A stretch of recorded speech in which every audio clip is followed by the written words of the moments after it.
ഓം ശ്രീ ഗണപതേ നമഃ. ഓം സം സരസ്വത്യേ നമഃ. ഓം ഗും ഗുരുഭ്യോ നമഃ. ഓം ശ്രീ മഹാദേവ്യേ നമഃ. ഓം ശ്രീ ജഗദംബികായേ നമഃ. എല്ലാ സജ്ജനങ്ങൾക്കും പ്രണാമം. ഇന്ന് നമ്മളിനിയും 11ാമത്തെ ശ്ലോകം മുതൽക്കാണ് നോക്കുവാനുള്ളത്. 11ാമത്തെ ശ്ലോകം നമ്മൾ പറഞ്ഞിരുന്നു, ഈ അധ്യായം എന്ന് പറയുന്നത് തന്നെ സ്തുതികൾ കൊണ്ട് സമ്പന്നമാണ് എന്ന് പറഞ്ഞിരുന്നു. അങ്ങനെയുള്ള ദേവീ സ്തുതികളിലെ അടുത്ത ശ്ലോകമാണ് നമ്മളിപ്പോൾ നോക്കുവാൻ പോകുന്നത്. മേധാസി ദേവി വിദിതാഖില ശാസ്ത്രസാര, ദുർഗാസി ദുർഗ ഭവസാഗര നൗരസംഗ, ശ്രീ കൈഡഭാരി ഹൃദയൈക കൃതാധിവാസ, ഗൗരീ ത്വമേവ ശശിമൗലി കൃത പ്രതിഷ്ഠ. വളരെ മനോഹരമായ ഒരു ശ്ലോകമാണിത്. മേധാസി ദേവി വിദിത അഖില ശാസ്ത്രസാര. മേധാസി, മേധ എന്ന് പേരുള്ളതായിട്ടുള്ള അഥവാ ബുദ്ധിയാകുന്നത്, മേധ എന്ന പേരിൽ അറിയപ്പെടുന്ന ദേവി, അവിടുന്ന് അസി, അവിടുന്ന് ആകുന്നു, അവിടുന്ന് അമ്മേ വിദിത അഖില ശാസ്ത്രസാര, എല്ലാ ശാസ്ത്രങ്ങളുടെയും താല്പര്യത്തെ അറിയുവാനായിട്ട് ഉതകുന്ന, എല്ലാ ശാസ്ത്ര പഠനങ്ങൾക്കും അത്യാവശ്യം വേണ്ട ഒരു ഘടകമാണ് മേധ അല്ലെങ്കിൽ ബുദ്ധി എന്ന് പറയുന്നത്. അത് അമ്മേ അവിടുന്നാകുന്നു. ദുർഗാസി ദുർഗഭവസാഗര നൗരസംഗ. ദുർഗാസി, ദുർഗയും അവിടുന്നാകുന്നു. ദുർഗാദേവിയുടെ വിശേഷം എന്താണെന്ന് വെച്ചാൽ ദുർഗഭവസാഗര നൗരസംഗ. ദുർഗഭവസാഗര, അതിനെ കടക്കുവാൻ, ഭവസാഗരം എന്ന് പറഞ്ഞാൽ ഈ സംസാര സമുദ്രം തന്നെയാണ്. അതിനെ തരണം ചെയ്യുവാൻ ഏറ്റവും ദുഷ്കരമായിട്ടുള്ളതായിട്ടുള്ള സംസാര സാഗരത്തെ തരണം ചെയ്യുവാനായി അമ്മേ അവിടുന്ന് നൗരസംഗ, വഞ്ചിയായി പ്രവർത്തിക്കുന്നു. അങ്ങനെയുള്ള ദുർഗാ ഭഗവതിയും അവിടുന്ന് തന്നെയാണ്. ശ്രീ കൈഡഭാരി ഹൃദയൈക കൃതാധിവാസ. ശ്രീ ലക്ഷ്മി ദേവി കൈഡഭാരി, കൈഡഭന്റെ ശത്രുവായിട്ടുള്ളവൻ ശ്രീ മഹാവിഷ്ണു ഭഗവാന്റെ, ശ്രീനാരായണന്റെ ഹൃദയൈക കൃതാധിവാസ, ഹൃദയത്തിൽ വസിക്കുന്നവളായിട്ടുള്ള, അധിവസിക്കുന്ന ലക്ഷ്മി ഭഗവതിയും അവിടുന്ന് തന്നെയാണ്. ഗൗരി ത്വമേവ ശശിമൗലി കൃത പ്രതിഷ്ഠ. ഭഗവാൻ പരമശിവനോട് കൂടി, ശശിമൗലി എന്ന് പറഞ്ഞാൽ ചന്ദ്രക്കല ചൂടിയവൻ, മൗലിയിൽ ശശിയെ ചൂടിയിട്ടുള്ളവൻ, മൗലികൃത പ്രതിഷ്ഠ, തലയിൽ ചന്ദ്രക്കലയെ ചൂടിയിട്ടുള്ളവനായിട്ടുള്ള ആ സാക്ഷാൽ ശ്രീ പരമേശ്വരനു കൂടി ആശ്രയമായിരിക്കുന്ന ഗൗരി ഭഗവതിയും അവിടുന്ന് തന്നെയാണ്. ഇനി അടുത്തത് 12ാമത്തെ ശ്ലോകമാണ്. ഈഷത് സഹാസമമലം പരിപൂർണ ചന്ദ്രബിംബാനുകാരി കനകോത്തമ കാന്തി കാന്തം, അത്യത്ഭുതം പ്രഹൃതമാത്തരുഷാ തഥാപി വക്ത്രം വിലോക്യ സഹസാ മഹിഷാസുരേണ. ഈ ഒരു ശ്ലോകത്തില് ദേവകൾ സ്തുതിക്കുന്നത് ദേവിയും മഹിഷാസുരനുമായിട്ടുണ്ടായ ആ യുദ്ധത്തിലെ ഓരോ വൃത്താന്തങ്ങളെ അനുസ്മരിച്ചുകൊണ്ടാണ് ദേവകള് വീണ്ടും സ്തുതിക്കുന്നത്. ഇവിടെ പറയാണ്, ഈശൽ സഹാസം അമലം പരിപൂർണ ചന്ദ്രബിംബാനുകാരി കനകോത്തമ കാന്തി കാന്തം. അമലം സഹാസം, അവിടുത്തെ പരിശുദ്ധമായിട്ടുള്ള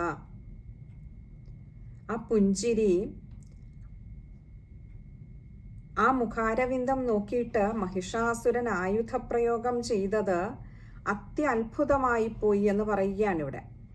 അപ്പോൾ ഈശ്വൽ സഹാസം അമലം പരിപൂർണ ചന്ദ്രബിംബാനുകാരി, ചന്ദ്രൻ പരിപൂർണമായിരിക്കുന്ന വെളുത്തവാവ് നാള്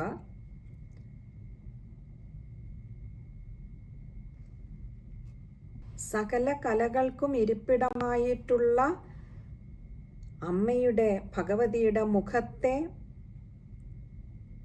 അനുകരിക്കുകയാണ് ഈ പൂർണ്ണചന്ദ്രൻ ചെയ്യുന്നത് എന്ന് പറഞ്ഞാൽ അത്രമാത്രം കാന്തിയുള്ളതാണ്. കനകോത്തമ കാന്തി കാന്തം എന്നാ പറഞ്ഞത്.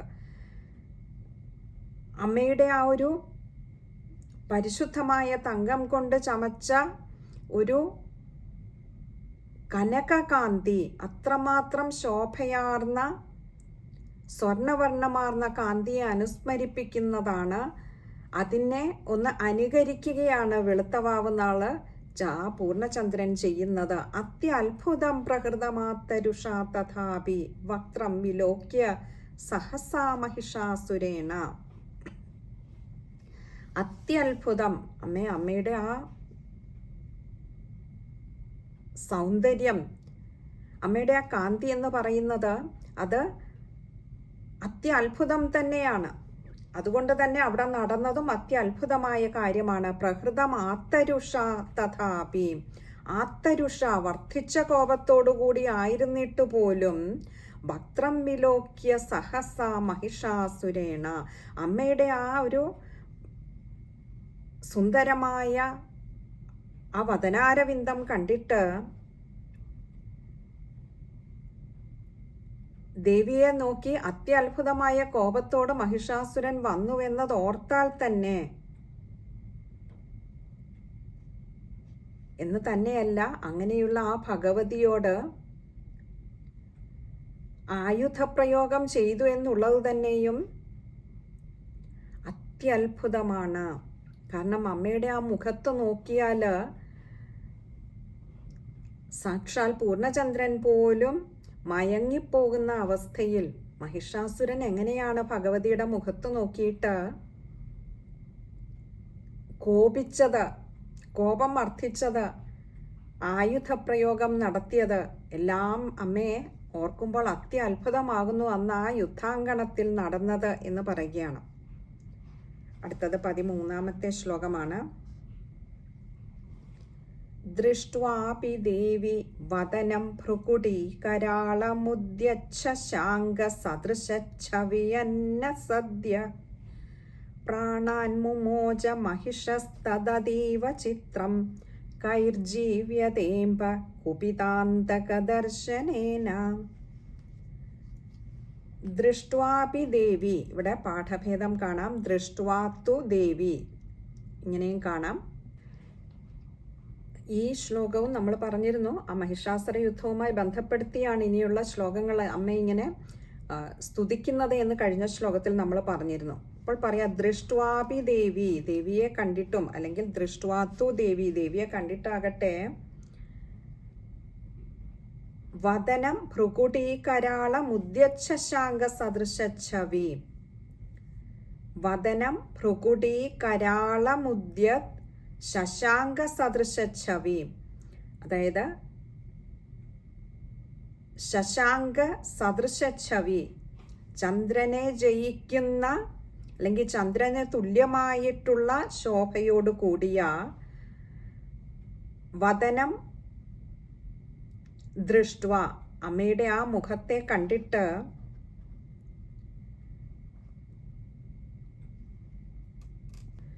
ഇവിടെ ആ യുദ്ധത്തിൻ്റെ ആ ഒടുവിൽ അമ്മയുടെ, അതായത് ഇങ്ങനെ ചന്ദ്രനെ ജയിക്കുന്ന ശോഭയോടുകൂടിയ ദേവിയുടെ മുഖാരവിന്ദം, അത് പക്ഷേ യുദ്ധാനന്തരം ഉള്ള കാര്യം പറയുകയാണ്, അതിഭയാനകമായി കണ്ടിട്ടും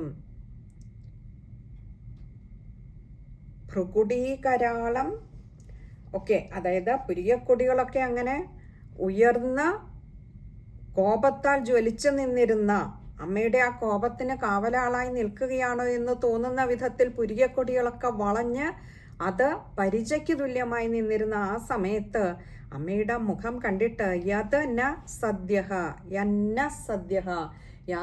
യാതൊരു വിധത്തിലായിരുന്നുവോ അങ്ങനെയുള്ള അമ്മയുടെ മുഖത്തെ കണ്ടിട്ട് സദ്യഹ ഉടനെ പ്രാണാൻമുമോച മഹിഷസ്തത് അതീവ ചിത്രം, പ്രാണാൻ മുമോച മഹിഷാസുരൻ പ്രാണത്തെ വെടിയാതെ ഇരുന്നത്, പ്രാണനെ വെടിയാതെ ഇരുന്നത് തത് അതീവ ചിത്രം, അത് അത്യത്ഭുതം തന്നെയാണ്. കാരണം അമ്മ ഇവിടെ മഹിഷാസുരന്റെ ഘാതകിയായിട്ട്, അല്ലെങ്കിൽ മഹിഷാസുരനെ വധിക്കുവാനായിട്ടാണ് അമ്മയുടെ നിൽക്കുന്നത്. മുഖത്താകെ ആ ഘോരഭാവം, ക്രൂരഭാവം നന്നായി അത്യധികം ജ്വലിക്കുന്ന കോപത്താൽ നിൽക്കുന്ന അമ്മയുടെ മുഖം കണ്ടിട്ടും എങ്ങനെയാണ് ഈ ഒരു ഭയാനക രൂപം കണ്ടിട്ടും മഹിഷാസുരൻ മരിക്കാതെ ഇരുന്നത് എന്ന് ചോദിക്കുകയാണ്. കൈർ ജീവ്യതേമ്പ കുപിതാന്തക ദർശനേന, ഇത്രയും കോപിച്ചിട്ട്, കുപിത അന്തക, അതായത് കോപിച്ച് നിൽക്കുന്ന ഒരു അന്തകനെ പോലെയാണ് അമ്മ.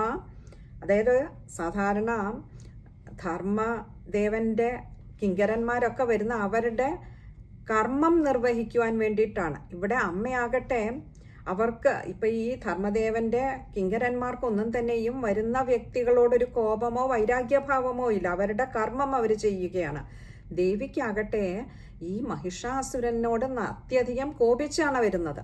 എന്നിട്ട് പോലും ആ കോപഭാവത്തിൽ പോലും അമ്മയെ കണ്ടിട്ടും എങ്ങനെയാണ് മഹിഷാസുരൻ പ്രാണൻ വെടിയാതെ ഇരുന്നത്? കാരണം സാധാരണക്കാരായ ഒരാളിനെ സംബന്ധിച്ചിടത്തോളം, അതുകൊണ്ടാണ് ഇവിടെ പറഞ്ഞത്, മൃത്യുവിനെ മുൻപിൽ കാണുമ്പോൾ അറിയാതെ ഭയക്കും. മൃത്യു സ്വരൂപത്തിൽ വന്നു നിൽക്കുന്ന യമകിങ്കരന്മാരെ കാണുമ്പോൾ തന്നെ ജീവൻ പോകും. ഇവിടെ ഇത്രയധികം കോപിച്ച മുഖത്തോടു കൂടി നിൽക്കുന്ന ആ അമ്മയെ കണ്ടിട്ടും എങ്ങനെയാണ് മഹിഷാസുരന് ജീവൻ പോകാതെ ഇരുന്നത്?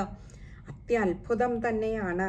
ഇവിടെ ഇതൊക്കെ പറയുന്നത് അമ്മയുടെ ആ ഭാവത്തിൻ്റെ, അത് ഏതു ഭാവം കൈക്കൊണ്ടാലും അതിൻ്റെ പരിപൂർണതയെ കാണിക്കുന്നതിന് വേണ്ടിയാണ്. സൗന്ദര്യത്തെക്കുറിച്ച് പറഞ്ഞപ്പോൾ, അമ്മയുടെ കാന്തിയെക്കുറിച്ച് പറഞ്ഞപ്പോൾ അതും അതിൻ്റെ അത്യുന്നതങ്ങളിലാണെന്നുള്ളത് നമുക്ക് ബോധ്യപ്പെടുത്തി തന്നു. തൊട്ടടുത്ത ശ്ലോകത്തിൽ കോപത്തെക്കുറിച്ച് പറഞ്ഞപ്പോഴും അതിൻ്റെ ആ രൗദ്രഭാവം മുഴുവൻ ഉൾക്കൊള്ളിച്ചുകൊണ്ടാണ് നമുക്ക് ഈ ശ്ലോകവും പറഞ്ഞിരുന്നത്. അതായത് അമ്മ ഏതു ഭാവം കൈക്കൊണ്ടാലും അത് അതിൻ്റെ പരിപൂർണതയിലാവും കൈക്കൊള്ളുന്നത്. ഇനി അടുത്തത് 14ാമത്തെ ശ്ലോകമാണ്. ദേവി പ്രസാദ പരമാ ഭവതി ഭവായ സദ്യോ വിനാശയതി കോപവതി കലാനി വിജ്ഞാതമേ തദധുനൈവ യദസ്തമേതന്നീതം ബലം സുവിപുലം മഹിഷാസുരസ്യ. ദേവി പ്രസാദപരമാ ഭവതി ഭവായ,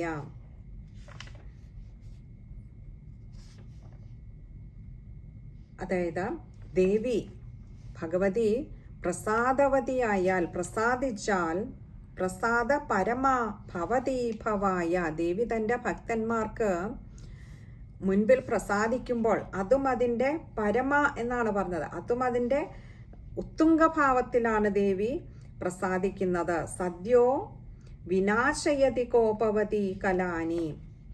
ഇനിയും കോപിഷ്ഠയായാലാകട്ടെ ദേവി കലാനി എന്ന് പറഞ്ഞാൽ കലങ്ങളെപ്പോലും വിനാശയതി, അതിനെപ്പോലും നശിപ്പിക്കുന്നവളായിട്ടും, ഇവിടെ കുലാനിയാണ്. അപ്പോൾ കോപവതി ആയിക്കഴിഞ്ഞാൽ കുലങ്ങളെപ്പോലും മുടിക്കുവാൻ മടിക്കാത്ത സ്വഭാവവും ദേവിക്കുണ്ട്. അപ്പോൾ കോപഭാവമാണെങ്കിലും പ്രസന്നഭാവമാണെങ്കിലും അതതിൻ്റെ പരമോന്നതിയിലാണ് ദേവി പ്രകടിപ്പിക്കാറുള്ളത്. വിജ്ഞാതമേ തത് അധുനൈവ യദസ്തമേതം. വിജ്ഞാതമേ, എനിക്കത് ഇപ്പോഴാണ് മനസ്സിലായത്. തത് അധുന ഏവ, അത് ഇപ്പോഴാണ്. അധുന ഇപ്പോൾ, ഏവ ഇപ്പോൾ മാത്രമാണ് അത്. വിജ്ഞാതമേ, എനിക്ക് മനസ്സിലായത്. യദസ്തമേതന്നീതം ബലം സുവിപുലം മഹിഷാസുരസ്യ. മഹിഷാസുരനെയും യത് തം ഏതത് നീതം. ദേവി അവിടുന്ന് അങ്ങനെയൊരു ബലത്തെ അവിടുന്ന് കൊണ്ടുവന്നുവല്ലോ. അതായത് മഹിഷാസുരന്റെ വലിയൊരു ബലത്തെ നേരിടുവാൻ തക്കതായിട്ടുള്ള രീതിയിൽ, മഹിഷാസുരനെ വധിക്കുവാൻ പ്രാപ്തയാകത്തക്ക വിധത്തിൽ അത്രയും ബൃഹത്തായ ഒരു ബലത്തെ അവിടുന്ന് കൈക്കൊണ്ടുവല്ലോ. ഞാൻ ഇപ്പോഴാണ് അമ്മയുടെ ഈ ലീലകളിലൂടെയാണ് അമ്മയെ ഞാൻ കൂടുതൽ മനസ്സിലാക്കുന്നത്. ഭജനം കൊണ്ട് പ്രസാദവതിയായാലാകട്ടെ തൻ്റെ ഭക്തന്മാർക്കൊക്കെ അമ്മ പരമപുരുഷാർത്ഥമായിട്ടുള്ള മോക്ഷത്തെ പോലും കൊടുക്കുവാൻ ശക്തയാണ്.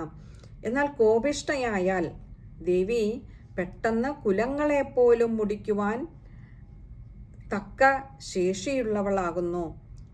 ഇതൊക്കെ ഞങ്ങൾ അറിഞ്ഞത്, ഈ രണ്ടു ഭാവവും അമ്മയുടെ ആ പരമോന്നത രീതിയിൽ ഞങ്ങൾ ഇപ്പോഴാണ് ശരിക്ക് മനസ്സിലാക്കിയത്. കാരണം മഹിഷാസുരനെയും ആ അസുരന്റെ വൻപടകളെയും ഒക്കെ ദേവി എത്ര നിസ്സാരമായിട്ടാണ് നശിപ്പിച്ചു കളഞ്ഞത്, ഇല്ലാതെയാക്കിയത്.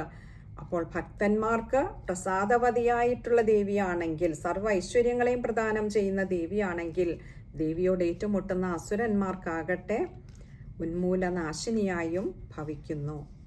ഇനി 15ാമത്തെ ശ്ലോകമാണ്. തേ സമ്മത ജനപദേഷു ധനാനി തേഷാം തേഷാം യശാംസി നച സീദതി ബന്ധുവർഗഃ ധന്യാസ്ത ഏവ നിഭൃതാത്മജ ഭൃത്യധാരായേഷാം സദാഭ്യുദയദാ പ്രഭവതി പ്രസന്ന. ഈയൊരു ശ്ലോകം അഭ്യുദയം ഉണ്ടാകുന്നതിനായിട്ട് ഏറ്റവും നല്ലതാണ് എന്ന് എൻ്റെ ഗുരു പറഞ്ഞു തന്നിട്ടുണ്ട്. ഇവിടെ പറയുകയാണ്, തേ സമ്മത ജനപദേഷു ധനാനി തേഷാം. അമ്മേ, അവിടുന്ന് സമ്മത എന്ന് പറഞ്ഞാൽ പ്രസന്നയായി തീർന്നാൽ, യാതൊരാളിലാണോ ജനപദേഷു എന്ന് പറഞ്ഞാൽ ഏതൊരു ജനങ്ങളിലാണോ അമ്മ പ്രസന്നയായി തീരുന്നത്, തേഷാം അവരാകട്ടെ ധനാനി ധാരാളം ധനമുള്ളവരായി തീരുന്നു. പിന്നെ തേ സമ്മതാ ജനപദേഷു എന്നുദ്ദേശിച്ചത് ഇവിടെ അവര് ലോകങ്ങളിൽ മുഴുവൻ തന്നെ എല്ലാ ലോകങ്ങളിലും അവര് സമ്മതന്മാരായി തീരുന്നു, അഥവാ അവര് ബഹുമാനിതരായി മാറുന്നു. അവർക്കാകട്ടെ ധാരാളം ധനധാന്യാദികൾ ഉണ്ടാകുന്നു. പിന്നെയോ തേഷാം യശാംസി നജസീദതി ബന്ധുവർഗഃ. തേഷാം അവർക്ക് മാത്രമേ യശാംസി പ്രസിദ്ധി ഉണ്ടാകുന്നുള്ളൂ. അത് നജസീദതി ബന്ധുവർഗഃ അവരുടെ ബന്ധുവർഗം ഒന്നിനും തന്നെയും ക്ലേശിക്കേണ്ടി വരുന്നില്ല. ധന്യാസ്ത ഏവ നിഭൃതാത്മജ ഭൃത്യധാര. ധന്യാസ്ത അവര് ധന്യന്മാരാകുന്നു. ഇങ്ങനെയുള്ളവരൊക്കെ ആര്? ഈ ദേവിയുടെ അനുഗ്രഹത്തിന് പാത്രീഭവിക്കുന്നവരൊക്കെ ധന്യരാകുന്നു. അത് ഏവ നിഭൃത ആത്മജ ഭൃത്യധാര അവർക്കാകട്ടെ പുത്ര ഭൃത്യധാരങ്ങളും എങ്ങനെയുള്ളത്? വിനീതരായിട്ടുള്ള പുത്രമിത്ര ഭാര്യമാരും ഭാര്യധാരങ്ങൾ എന്ന് പറഞ്ഞാൽ പൊതുവെ പറഞ്ഞതാണ്, ഒക്കെ അവർക്ക് മാത്രമേ ഉണ്ടാകുന്നുള്ളൂ. പിന്നെയോ നിജാത്മജ ഭൃത്യധാരായ യേഷാം സദാ അഭ്യുദയത ഭവതി പ്രസന്ന. അങ്ങനെ ദേവി പ്രസാദിച്ചാൽ അവർക്ക് സദാ അഭ്യുദയത, അഭ്യുദയപ്രദം തന്നെ, അഭ്യുദയത്തെ പ്രദാനം ചെയ്യുന്നു ദേവി. അപ്പോൾ ഇവിടെ പറയുക, ദേവി അവിടുന്ന് തൻ്റെ ഭക്തരിൽ പ്രസന്നയായി തീർന്നാൽ, അവരാകട്ടെ ജനപദം എന്നതുകൊണ്ട് ലോകം എന്നുള്ള അർത്ഥമാണ്. അപ്പോൾ എല്ലാ ലോകങ്ങളിലും അവർ ബഹുമാനിതരായി തീരുന്നു. അവർക്ക് മാത്രമേ ധനമുണ്ടാകുന്നുള്ളൂ. അതുപോലെ അവർക്ക് വേണ്ടുവോളം യശസ് അല്ലെങ്കിൽ കീർത്തി ഉണ്ടാകുന്നു. ധാരാളം ധനധാന്യാദികൾ അവർക്ക് ലഭിക്കുന്നു. അവരുടെ ബന്ധുവർഗത്തിന് അതുകൊണ്ട് തന്നെ ഒരിക്കലും ക്ലേശിക്കേണ്ടതായി വരുന്നില്ല. അങ്ങനെയുള്ളവരൊക്കെ ധന്യന്മാർ തന്നെയാണ്. അവർക്ക് വളരെ വിനീതരായിട്ടുള്ള പുത്രന്മാര്, ഭൃത്യന്മാര്, ധാരങ്ങള് ഒക്കെ ഉണ്ടാകുന്നു. അങ്ങനെ ദേവി പ്രസാദം കൊണ്ട് സദാ അവർക്ക് അഭ്യുദയത്തെ ലഭിക്കുന്നു. ഇനി അടുത്തത് 16ാമത്തെ ശ്ലോകമാണ്. ധർമ്മ്യാണി ദേവി സകലാനി സദൈവ കർമാണ്യത്യാദൃത പ്രതിദിനം സുകൃതി കരോതി സ്വർഗം പ്രയാതി ച തതോ ഭവതി പ്രസാദാത് ലോകദ്വയേപി ഫലദാ നനു ദേവി തേന. ധർമ്മ്യാണി ദേവി എന്ന് പറഞ്ഞാൽ, അല്ലയോ ദേവി അമ്മേ, അവിടുത്തെ ആ ഒരു അനുഗ്രഹം കൊണ്ട് സകലാനി സദൈവ കർമാണ്യത്യാദൃത. സകലാനി സകലരും എങ്ങനെയുള്ളവരാണെന്ന് പറയും. സദൈവ കർമാണി അത്യാദൃത, അതായത് അമ്മയുടെ അനുഗ്രഹം കൊണ്ട് പ്രതിദിനം സുകൃതീകരോതി, പൂർവജന്മകൃതമായിട്ടുള്ള പുണ്യ സംസ്കാര സമ്പത്തിനാൽ സംജാതമാകുന്ന സുകൃതികള്. അപ്പോൾ അങ്ങനെയുള്ള സുകൃതികൾക്ക് മാത്രമേ ദേവിയുടെ അനുഗ്രഹത്തിന് പാത്രീഭവിക്കുവാൻ കഴിയുകയുള്ളൂ, ദേവിയിലേക്ക് എത്തിച്ചേരുവാൻ കഴിയുകയുള്ളൂ, അമ്മയെ ഉപാസിക്കുവാൻ കഴിയുകയുള്ളൂ. അപ്പോൾ അങ്ങനെ ആ ഒരു പൂർവജന്മകൃതമായിട്ടുള്ള സുഹൃതത്തിലൂടെ സുഹൃതം കൂടെയുള്ള ഓരോ ജന്മങ്ങൾക്കും അങ്ങനെ സംജാതനാകുന്നവരൊക്കെയും സകലാനി സദൈവ കർമാണി അത്യാദൃത പ്രതിദിനം, അവരുടെ നിത്യകർമ്മങ്ങള് ദേവീ പ്രസാദത്തോടെയാണ് അനുഷ്ഠിക്കുന്നത്, ദേവീ പ്രസാദത്തിന് വേണ്ടിയാണ് അവർ അനുഷ്ഠിക്കുന്നത്. അതുകൊണ്ട് തന്നെ അങ്ങനെയുള്ളവര് സ്വർഗം പ്രയാതി, സ്വർഗത്തെ പ്രാപിക്കുകയും ചെയ്യുന്നു. ച തതോ ഭവതി പ്രസാദാത് ലോകദ്വയേപി, കഴിഞ്ഞില്ല, അങ്ങനെ ദേവി പ്രസാദത്തിനായിക്കൊണ്ട് തങ്ങളുടെ കർമ്മങ്ങൾ ചെയ്യുന്നു. അതിനുശേഷം ഭവതി പ്രസാദാത്, അമ്മയുടെ പ്രസാദം കൊണ്ട്, അമ്മയുടെ അനുഗ്രഹം കൊണ്ട് ലോകദ്വയേ അപി, ലോകദ്വയം എന്ന് പറഞ്ഞാൽ 2 ലോകങ്ങളിൽ, ഇഹലോകത്തിലും പരലോകത്തിലും ഫലദ നനുദേവിതേന, അമ്മയുടെ അനുഗ്രഹ ഫലം അവിടെയും, ഫലത എന്ന് പറഞ്ഞാൽ അവിടെയും അതിൻ്റെ ഫലത്തെ പ്രദാനം ചെയ്യുന്നുവല്ലോ. അപ്പോൾ ഇഹലോകത്തിലും മാത്രമല്ല പരലോകത്തിലും അമ്മയുടെ ആ അനുഗ്രഹം അങ്ങനെയുള്ള സുകൃതികളുടെ കൂടെയുണ്ടാവും. നമ്മൾ ഇവിടെ ഈ ഇഹലോകത്തിൽ ദേവിയെ ഉപാസിക്കുക, അമ്മയുടെ അനുഗ്രഹത്തിനായിക്കൊണ്ട് പ്രാർത്ഥിക്കുക. ഈ ഇഹലോകത്തിൽ മാത്രമല്ല പരലോകത്തിലും സ്വർഗപ്രാപ്തി ഉണ്ടാകുമെന്ന് തന്നെയല്ല, അതിലും വലിയ അനുഗ്രഹമാണ് 2 ലോകങ്ങളിലും അമ്മയുടെ അനുഗ്രഹം കൂടെ ഉണ്ടാകുന്നു എന്നുള്ളത്. അതും സാധിക്കുന്നുണ്ടല്ലോ അമ്മയുടെ ഭക്തന്മാർക്ക്.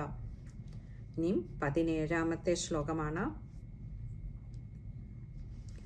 ദുർഗേ സ്മൃത ഹരസി ഭീതിമശേഷജന്തോ സ്വസ്ഥൈ സ്മൃത മതിമതീവ ശുഭാം ദദാസി ദാരിദ്ര്യ ദുഃഖ ഭയഹാരിണി കാത്വദന്യ സർവോപകാരകരണായ സദാർദ്രചിത്ത. ദുർഗേ സ്മൃത ഹരസി ഭീതിം അശേഷജന്തോ, ദുർഗേ സ്മൃത, ദുർഗാ ഭഗവതിയെ സ്മരിച്ചാൽ ഹരസി ഇല്ലാതെയാക്കുന്നു, ഹരിക്കുന്നു, ഭീതിം അശേഷജന്തോ, എല്ലാ ജന്തുക്കളിൽ നിന്നുമുള്ള ഭീതിയെ ഇല്ലാതെയാക്കുന്നു. ഇവിടെ ജന്തു എന്നതുകൊണ്ട് ഉദ്ദേശിക്കുന്നത് മൃഗങ്ങൾ എന്നുള്ള അർത്ഥത്തിൽ മാത്രമല്ല, കള്ളന്മാരായിക്കോട്ടെ, കൊള്ളക്കാരായിക്കോട്ടെ, ദുഷ്ടജന്തുക്കളായിക്കോട്ടെ, അതുമല്ല എന്നുണ്ടെങ്കിൽ മറ്റുള്ള ദുർഘട നിമിഷങ്ങൾ പോലും നമുക്കവിടെ ശത്രുഭാവമാണ്.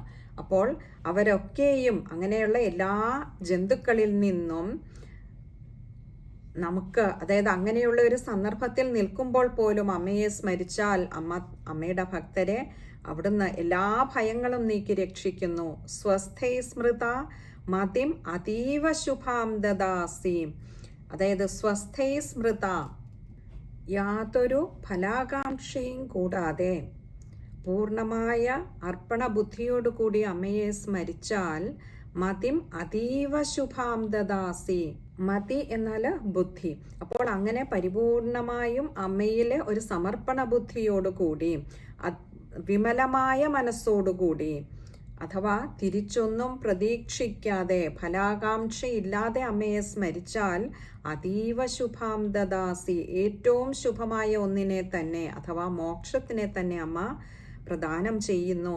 ദാരിദ്ര്യ ദുഃഖ ഭയഹാരിണി കാ ത്വദന്യ, ദാരിദ്ര്യ ദുഃഖ ഭയഹാരിണി, ദാരിദ്ര്യത്തെയും ദുഃഖത്തെയും ഇല്ലാതെയാക്കുന്നു ആ അമ്മ. കാ ത്വത് അന്യ, അമ്മയല്ലാതെ മറ്റാരാണുള്ളത്? ഇതുപോലെ എല്ലാവർക്കും സർവോപകാരകരനായ സദാ ആർദ്രചിത്ത, എല്ലാവർക്കും ഉപകാരത്തെ ചെയ്യുന്നതായിട്ട് ഇത്രമാത്രം ആർദ്രമായിട്ടുള്ള മാതൃഹൃദയത്തോടുകൂടിയ മാതൃവാത്സല്യത്തോടുകൂടിയ തൻ്റെ ഭക്തരെ സദാ അവർക്ക് വേണ്ടുന്നതൊക്കെയും കൊടുത്ത് അമ്മ അനുഗ്രഹിക്കുന്നു. സദാ ആർദ്രചിത്ത കാത്വധന്യ, അങ്ങനെയുള്ള മറ്റാരാണ് ഉള്ളത്? ഇനി 18ാമത്തെ ശ്ലോകമാണ്. ഏഭിർഹതൈർജഗതുപൈതി സുഖം ന ചൈതേ കുർവന്തു നാമ നരകായ ചിരായ പാപം സംഗ്രാമമൃത്യുമധിഗമ്യ ദിവം പ്രയാന്തു മത്വേതി നൂനമഹിതാൻ വിനിഹംസി ദേവി. ഏഭിർഹതൈർ ജഗതുപൈതി സുഖം ന ച ഏതേ. ഏഭിർ ഹതൈ, ഈ മഹിഷാസുര യുദ്ധത്തിൽ ദേവി ഹതൈ വധിച്ചത്, ഈ അസുരന്മാരെയൊക്കെ വധിച്ചത് ജഗതുപൈതി സുഖം, ഈ ജഗത്തിൻ്റെ സുഖത്തിനായിക്കൊണ്ട് ക്ഷേമത്തിനായിക്കൊണ്ട് മാത്രമല്ല, കുർവന്തു നാമ നരകായ ചിരായ പാപം. നരകായ നാമ എന്ന് പറഞ്ഞാൽ നരകത്തിലേക്ക്, നരകം എന്ന് പേരുള്ളതായിട്ടുള്ള ഒരു ഇടത്തേക്ക് നയിക്കാവുന്ന ചിരായ പാപം. ഈ അസുരന്മാരിനിയും ഇങ്ങനെയൊക്കെയുള്ള പാപങ്ങൾ, അതായത് ഈ ഇവർ ചെയ്തു കൂട്ടിയ പാപങ്ങളൊക്കെ ഇവരെ എങ്ങോട്ടേക്കായിരുന്നു നയിക്കുന്നത്? നരകത്തിലേക്കായിരുന്നു. പക്ഷേ ഇനിയും ഒരിക്കൽ കൂടി അവർ ഈ പാപം ചെയ്യാതെ ഇരിക്കുന്നതിന് വേണ്ടി, ലോകത്തിൻ്റെ ക്ഷേമത്തിന് വേണ്ടി മാത്രമല്ല, ഈ അസുരന്മാർ അവരും ദേവിയുടെ ഭക്തർ, ദേവിയുടെ പ്രജകൾ തന്നെയാണ്. മക്കൾ എത്ര മോശക്കാരായാലും അവരുടെ നന്മയ്ക്ക് വേണ്ടിയിട്ടാവും അമ്മ എന്ത് ചെയ്താലും ചെയ്യുന്നത്. അപ്പോൾ ഇവിടെ പറയുകയാണ്, അങ്ങനെയുള്ള അമ്മ അവരെ വധിച്ചത് വെറുതെ ലോകത്തിന് നന്മ എന്നുള്ള ഒരു ലക്ഷ്യം കൊണ്ട് മാത്രമല്ല, അവരിനിയും മേലിൽ ഇതുപോലെ നരകങ്ങളിലേക്ക് നയിക്കാവുന്ന പാപം ചെയ്യരുത് എന്നുള്ള ഒരു ഉദ്ദേശ്യത്തോടു കൂടി കൊണ്ടാണ്. സംഗ്രാമ മൃത്യും അധിഗമ്യ ദിവം പ്രയാന്തു. സംഗ്രാമ്യ, അതായത് യുദ്ധത്തിൽ മൃത്യും മരിച്ചാൽ അവർക്ക് അധിഗമ്യ ദിവം പ്രയാന്തു, അവർക്ക് എന്താ കിട്ടുക? ദിവം എന്ന് പറഞ്ഞാൽ സ്വർഗം. അധിഗമ്യ, അവർക്ക് പോയി ദിവം സ്വർഗത്തെ പ്രാപിക്കുവാൻ കഴിയും. അപ്പോൾ ദേവിയുടെ കൈകൊണ്ട് മരിച്ചത് കൊണ്ട് തന്നെ പാപങ്ങളൊക്കെ അവരുടേത് ഇല്ലാതെയാക്കി ദേവി. അതേപോലെ തന്നെ അവർക്ക് യുദ്ധഭൂമിയിൽ മരിച്ചതാണ്, യുദ്ധത്തിൽ മരിക്കുന്നത് തന്നെ വീരമൃത്യുവായിട്ടാണ് നമ്മൾ കണക്കാക്കപ്പെടുന്നത്. അവർക്ക് പോരായെങ്കിൽ ഇവിടെ ദേവിയുടെ കൈകൊണ്ടാണ് മരിച്ചത്, അതുകൊണ്ട് സ്വർഗപ്രാപ്തിയും ഉണ്ടാകും. മത്വ ഇതി നൂനം അഹിതാൻ വിനിഹംസി ദേവി. അപ്പോൾ ഇങ്ങനെയൊക്കെ കരുതി തന്നെയല്ലേ ദേവി അവരെ അവിടുന്ന് നശിപ്പിച്ചത്. അതിനാൽ മത്വ ഇതി നൂനം, അതുകൊണ്ട് ന്യൂനം എന്ന് പറഞ്ഞാൽ ഉറപ്പാണ്. എന്ത്? ഞാൻ ഈ പറഞ്ഞതൊക്കെയും, അതായത് ഈ മഹർഷി പറയാണ്, മത്വായി ഇതി നൂനം അഹിതാൻ വിനിഹംസി ദേവി, ഞാൻ ഈ പറഞ്ഞതൊക്കെയും അതുകൊണ്ട് സത്യം തന്നെയാണ്. സർവോപകാരത്തിനായിക്കൊണ്ട്, ലോകത്തിലുള്ള സർവ്വലോകർക്കും ഉപകാരത്തെ ചെയ്യുന്നതിന് വേണ്ടി തന്നെയാണ് ദേവി ഓരോ രൂപവും ഭാവവും അവതാരവും നാമവും ഒക്കെ കൈക്കൊള്ളുന്നത്. അത് ഇപ്പോൾ ഈ മഹിഷാസുരനെ മറ്റുള്ള അസുരന്മാരെ നിഗ്രഹിക്കുന്നതിലൂടെ ദേവി അത് തെളിയിച്ചു തന്നിരിക്കുന്നു, ലോകർക്ക് മനസ്സിലാക്കി തന്നിരിക്കുന്നു. ഇനി അടുത്തത് 19ാമത്തെ ശ്ലോകമാണ്. ദൃഷ്ട്വൈവ കിന്ന ഭവതി പ്രകരോതി ഭസ്മ സർവാസുരാനരിഷു യത് പ്രഹിണോഷി ശസ്ത്രം ലോകാൻ പ്രയാന്തു രിപവോഭിഃ ശസ്ത്രപൂതാ ഇത്തം മതിർഭവതി തേഷ്വഹിതേഷു സാധ്വീം.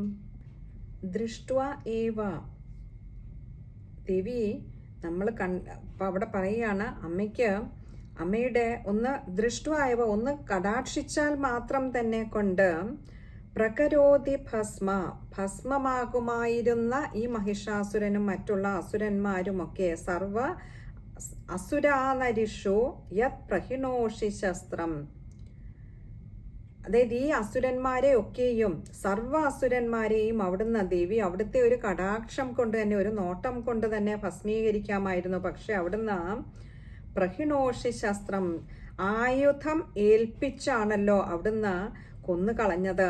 അതുകൊണ്ട് ലോകാൻ പ്രയാന്തുരിപവോഭിഃ ശസ്ത്രപൂത, അതുകൊണ്ട് അമ്മ അങ്ങനെ ചെയ്യുന്നതിന് ഒരു ഉദ്ദേശ്യം എന്താണെന്ന് ഇപ്പോൾ ഞങ്ങൾക്ക് മനസ്സിലാകുന്നു. അതുകൊണ്ട് തന്നെ അവര് ശുദ്ധശരീരികളായിട്ട് അവര് ലോകാൻ പ്രയാന്തു, അങ്ങനെ അവര്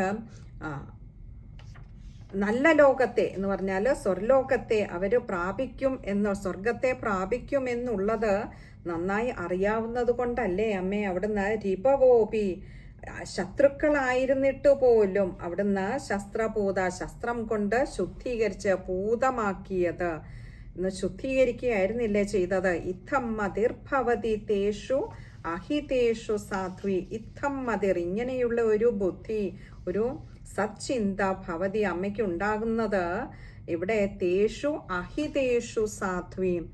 അഹിതേഷു തൻ്റെ അഹിതകാരികളായിട്ടുള്ള ശത്രുക്കളിൽ പോലും അവിടുന്ന് ഇങ്ങനെ സാധ്വി എന്ന് പറഞ്ഞാൽ സൽബുദ്ധിയായി അമ്മ അവിടുന്ന് അവർക്കും നല്ലത് വരുത്തണമെന്ന് ആഗ്രഹിച്ചുകൊണ്ട് അമ്മ അവിടുന്ന് ഒരു കടാക്ഷം കൊണ്ട് ഇല്ലാതെയാക്കാതെ അവിടുന്ന് ശസ്ത്രം കൊണ്ട് തന്നെ ഇല്ലാതെയാക്കി സ്വർലോകത്തിലേക്ക് പറഞ്ഞു വിട്ടുവല്ലോ. ഇതെല്ലാം അമ്മയുടെ ആ ഒരു സന്മനസ്സിൻ്റെ സാത്വിക ചിന്തയുടെ മാതൃവാത്സല്യത്തിൻ്റെ പ്രത്യക്ഷമായ ഒരു കാഴ്ചയാണല്ലോ ദേവി. ഇനിയും 20ാമത്തെ ശ്ലോകമാണ്. ഖഡ്ഗപ്രഭാനികരവിസ്ഫുരണൈസ്തഥോഗ്രൈ ശൂലാഗ്രകാന്തി നിവഹേന ദൃശോസുരാണാം യന്നാഗത വിലയമംശുമദിന്ദുഖണ്ഡയോഗ്യാനനം തവ വിലോകയതാം തദേതത്. ഖഡ്ഗപ്രഭാനികര വിസ്ഫുരണൈ തഥാ ഉഗ്രേ. ആ യുദ്ധഭൂമിയിൽ അമ്മേ ഖഡ്ഗപ്രഭ അമ്മയുടെ വാളിൻ്റെ തിളക്കത്തിൽ നിന്നും ഉണ്ടായ വിസ്ഫുരണൈ, ആ പ്രഭാസ്ഫുരണങ്ങളൊക്കെ വാളിൽ നിന്ന് മാത്രമല്ല ശൂലാഗ്രകാന്തി നിവഹിച്ച ദൃശോസുരാണാം. ശൂലാഗ്രം, അമ്മയുടെ ത്രിശൂലത്തിൻ്റെ അഗ്രത്തിൽ നിന്നുമുണ്ടായ ആ പ്രഭയും കാന്തിയും നിവഹൈശ്ച ദൃശോ അസുരാണാം, അങ്ങനെയുള്ള ആ കാന്തി കൊണ്ട് തന്നെ ഈ അസുരന്മാരുടെ അസുരന്മാരുടെ കണ്ണുകൾ പൊടിഞ്ഞു പോകേണ്ടതായിരുന്നു. പക്ഷെ അതും പൊടിഞ്ഞു പോയില്ല എന്ന് തന്നെയല്ല അമ്മയുടെ ഒരു കാരുണ്യം അടുത്ത് പറയുകയാണ്. ആഗതാവിലയം അംശുമദിന്ദു ഖണ്ഡയോഗ്യാനനം. അതായത് അമ്മയുടെ സുഹൃതികൾക്ക് മാത്രം ആ ഒരു മരണകാലത്ത് സ്മരിക്കുവാൻ പോലും പ്രയാസമായിട്ടുള്ള ആ ഒരു ദേവിയുടെ രൂപത്തെ എന്നാ ആഗത അവിലയം അംശുമദിന്ദു ഖണ്ഡം എന്ന് പറഞ്ഞാൽ ആ ദേവിയുടെ ആ പ്രഭാപൂരം അത് നാലുപാടും വിതറുന്നതായിട്ടുള്ള ചന്ദ്രഖണ്ഡത്തോട് കൂടിയിട്ടുള്ള ആ മുഖാരവിന്ദത്തെ, അതിനുള്ള യോഗ്യത എന്ന് പറയുന്നത് തന്നെ അമ്മയിൽ അത്രമാത്രം സമർപ്പണ ബുദ്ധിയുള്ള, അമ്മയെ സദാ വിചാരം ചെയ്യുന്ന, നമസ്കരിക്കുന്ന, സ്മരിക്കുന്ന, ഉപാസിക്കുന്ന ഭക്തർക്ക് മാത്രമാണ് ആ ഒരു ഭാഗ്യം കിട്ടുന്നത്. ആ മരണനേരത്ത് അമ്മയുടെ അത് സ്മരിക്കുവാൻ പോലും പ്രയാസമാണ് എന്നാണ് പറഞ്ഞിരിക്കുന്നത്.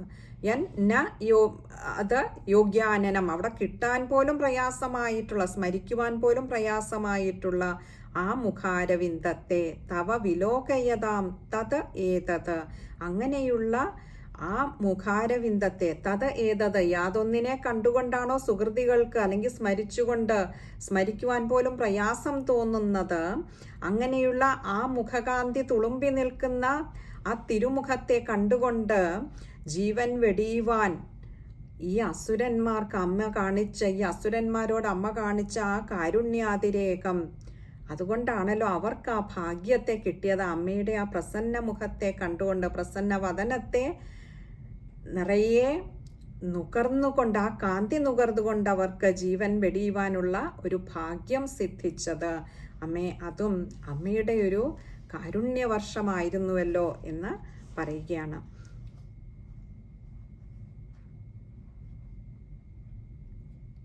ഇനി അടുത്തത് 21ാമത്തെ ശ്ലോകമാണ്. ഇവിടെ ഈ 21ാമത്തെ ശ്ലോകം നമുക്കിനി അടുത്ത സത്സംഗത്തിൽ കാണാമെന്ന് കരുതുന്നു. ഈ ഇന്നത്തെ സത്സംഗത്തിൽ 2 പ്രധാനപ്പെട്ട ശ്ലോകങ്ങളായിരുന്നു ഉണ്ടായിരുന്നത്. 15ാമത്തെ ശ്ലോകം അത് തേ സമ്മതാ ജനപതേഷു, അതെ, 15-ാമത്തെ ശ്ലോകം. തേ സമ്മത ജനപദേഷു ധനാനി തേഷാം. അത് അഭ്യുദയത്തിന് ഏറ്റവും നല്ല അമ്മയെ സ്തുതിക്കുവാൻ പറ്റിയ ഒരു ശ്ലോകമായിട്ടാണ് പറയുന്നത്. അതേപോലെ തന്നെ 17-ാമത്തെ ശ്ലോകം ദുർഗേ സ്മൃത ഹരസി ഭീതിമശേഷ ജന്തോ. അത് ദാരിദ്ര്യ ദുഃഖ ഹരണത്തിന് ഏറ്റവും ഉത്തമമായിട്ടാണ് പറയുന്നത്. അപ്പോൾ ഇത് രണ്ടും ഇന്നത്തെ സത്സംഗത്തിൽ നമ്മൾ സ്മരിച്ചു പോയ രണ്ട് പ്രധാനപ്പെട്ട ശ്ലോകങ്ങളാണ് ഈ ഒരു അധ്യായത്തിൽ. ഇനി അടുത്തത് 21-ാമത്തെ ശ്ലോകം അടുത്ത സത്സംഗത്തിൽ അമ്മ അനുഗ്രഹിച്ചാൽ നമുക്ക് കാണാമെന്ന് കരുതുന്നു. സർവത്ര ദേവീ നാമ സങ്കീർത്തനം. ശ്രീ മഹാദേവ്യൈ നമഃ. ഓം ശ്രീ ചാമുണ്ഡായൈ നമഃ.